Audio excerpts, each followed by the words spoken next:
Salam sejahtera, kita mulai kuliah bahasa Indonesia. Melanjuti kuliah kita sebelumnya. Kemarin itu ada kuliah materinya penyusunan dan cara menulis rapor ilmiah. Kita sudah bahas tentang tahap penulisan. Itu ada tahapan pertama itu tahapan pra penulisan dan atau bisa dikatakan itu persiapan. Ya, ada persiapan itu ada pemilihan masalah, topik, mempertimbangkan ya beberapa mempertimbangkan yang harus dipertimbangkan dalam pemilihan masalah atau topik. Langsung saja yang kedua, tahapan kedua itu tahap penulisan draft.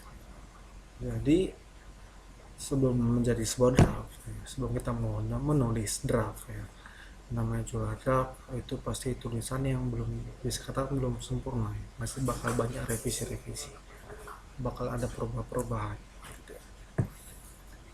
Tahapan penulisan draft mengekspresikan ide-ide ke dalam tulisan kasar. Yang namanya draft itu bisa dikatakan itu sebuah tulisan kasar ya. Di tulisannya bakal diperhalus lagi, mungkin kata-katanya, mungkin tahapan-tahapannya, perbaikan sana sini, selalu pasti ada yang namanya juga draft. Mengekspresikan, yang namanya juga mengekspresikan gitu. Kita harus menuangkan ide-ide kita dalam sebuah tulisan, dalam tulisan yang kasar, istilahnya tulisan kasar. Sebisa mungkin yang ingin kita bagi, yang ingin kita share ke orang-orang itu bisa kita tuangkan, bisa kita tuliskan dalam sebuah draft. Mengembangkan ide masih bersifat tentatif. Jadi masih tentatif, artinya dia masih bisa berubah-ubah, sewaktu-waktu bisa berubah-ubah, bakal direvisi. Jadi yang namanya juga draft ya kan, setelah selesai penulisan draft itu pasti kita harus meminta tanggapan orang lain untuk mengasih kritikan atau masukan dalam sebuah tulisan kita yang masih kasar tadi atau dikatakan draft tadi. Pada tahapan ini konsentrasikan perhatian pada ekspresi atau gagasan, bukan pada aspek-aspek mekanik. Yang keempat, pengelompokan bahan untuk mengorganisasikan bagian mana yang didahulukan dan mana yang termasuk bagian terakhir. Data yang sudah terkumpul diseleksi dan dikelompokkan sesuai jenis, sifat atau bentuk. Jadi data kita tahu data itu ada secara garis besar data itu ada dua. Ada data primer, ada yang namanya data sekunder. Data primer itu kan data-data yang kita peroleh sendiri. Artinya data-data yang kita hasilkan sendiri, yang kita dapat dari lapangan. Seperti apa? Bisa dikatakan kalau kita berbicara tentang vegetasi, ya, kita menghitung berapa banyak vegetasi sana, jenisnya apa saja, itu kan kita langsung turun ke lapangan, kita langsung hitung. Data yang kita peroleh itu yang dinamakan dengan data primer. Data sekunder itu apa? Data sekunder itu yang kita peroleh dari sumber lain gitu ya.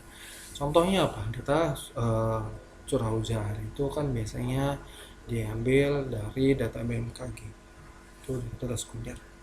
Datanya bukan kita peroleh sendiri, bukan hasil dari kita, tapi kita mendapatkan dari sumber-sumber yang terpercaya seharusnya. Jadi dikelompokkan. Tahapan ini dikelompokkan, mana yang namanya data sekundernya, mana yang namanya data primernya. Tahapannya juga diurutkan, mana ya dalam pengumpulan data itu kita bisa mengelompokkan ini data awal, nanti sampai endingnya ada yang namanya data dari hasil analisis. Contohnya apa?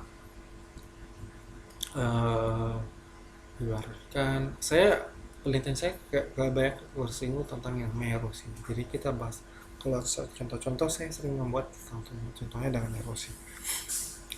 Jadi contohnya erosi. Jadi data awal itu yang perlukan harus itu apa? Bisa kita salah satunya mungkin data vegetasi atau data penutupan lahan. Yang kedua itu data primer, selanjutnya itu kalau erosi itu data kemiringan lahan. Data sekundernya apa?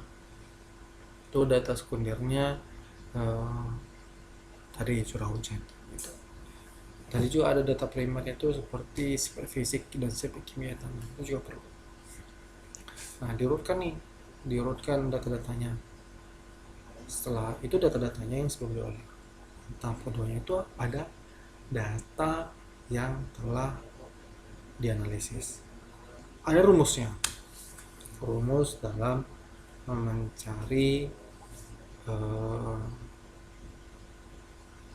laju erosi. Gitu ya. Ada rumusnya, semua data yang tadi sudah kita dapat, kita masukkan dalam rumus dan akan keluar hasil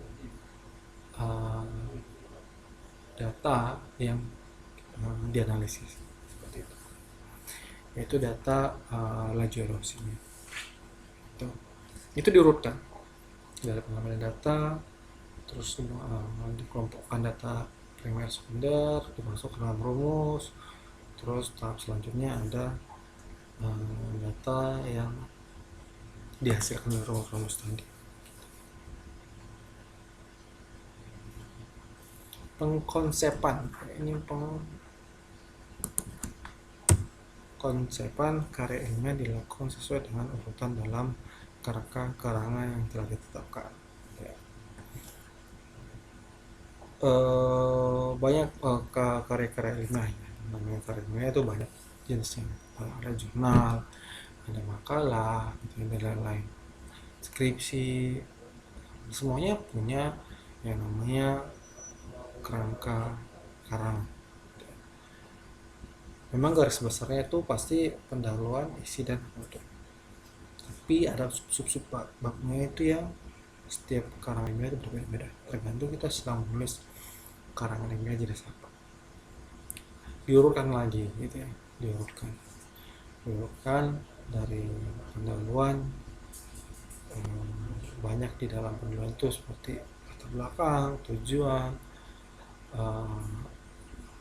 hipotesis, dan lain-lain. Begitu seterusnya sampai daftar pustaka, sampai lampiran. Semuanya masih berbentuk draft gitu. Semuanya berbentuk draft. Nanti setelah ditulis dari pendahuluan sampai akhir sampai penutup draft tadi, kita akan memulai dari awal lagi gitu ya, untuk memperbaiki ya beberapa yang mungkin harus diperbaiki. Kita bisa meminta tanggapan orang lain atau dosen yang membimbing gitu untuk membaca draft hingga akhirnya disahkan menjadi sebuah karya ilmiah. Tahap revisi ini saya minta dari tahap revisi. Jadi memperbaiki ide-ide dalam karangan, fokus pada penambahan, pengurangan reaksi untuk membaca. Itu tadi setelah tahap kedua, setelah tahap kedua penulisan draft, kita akan mengulang dari awal lagi. Kita baca lagi dari awal sehingga akhir. Justru kita bisa menemukan mungkin banyak perbaikan. Contoh kecilnya mungkin salah pengetikan, terus ada ide-ide yang mungkin harus kita tambahkan gitu. Seiringnya waktu kita membaca banyak sumber-sumber gitu ya, kita mendapat tanggapan, kita mendapat kritikan, bakal bahan atau pengurangan atau penghilangan penataan isi gitu ya. Mungkin tadi ada penataannya yang masih bisa dikatakan yang seharusnya di atas ditaruh ke bawah, seharusnya yang ke atas. Seperti itu. Nanti seiring berjalannya waktu kalian bakal mengerti dalam tahap-tahap penyusunan ini. Yang kedua tuh kegiatannya apa? Nah, dalam tahapan revisi, membaca ulang surat. Saya bilang melengkapi yang kurang, membuang yang kurang relevan, menghindari penyajian yang berulang-ulang atau tumpang tindih. Nah, ini yang paling sering bisa dikatakan paling sering terjadi. Ini yang paling sering terjadi. Setelah kita baca ulang, ternyata mungkin ada